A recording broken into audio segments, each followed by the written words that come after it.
So it's 4:11 a.m. and I'm hiking across the stream in the dark. I just made it across, but now I'm kind of lost.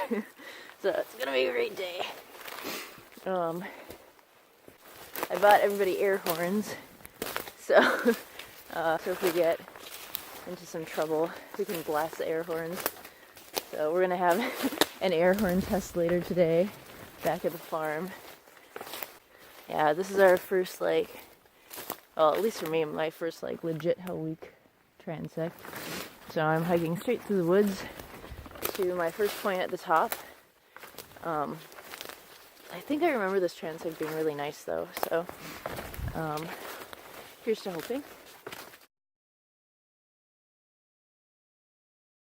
It's 4:31,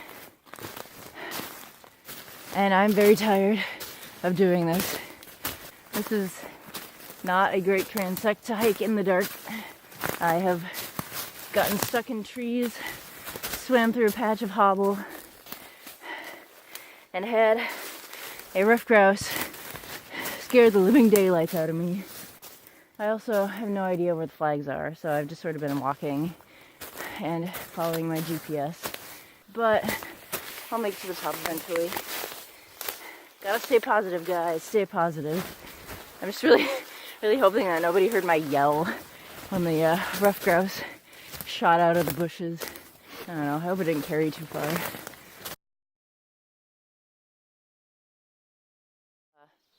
Yeah, so this is really cool.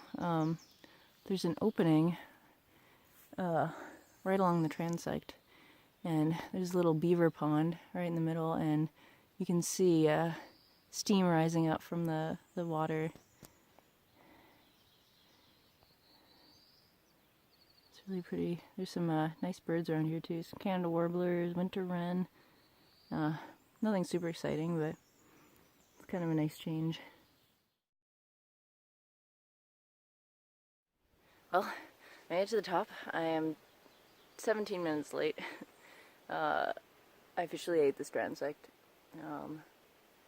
But I made it. Hopefully I can run down the transect and meet everybody at the same time at the car. But at least most of the top area of the transect is open, or open-ish. I don't know. It's not a whole lot of understory, so I can just run down. But yeah, anyway, I'm gonna start counts and go have some coffee when we get back.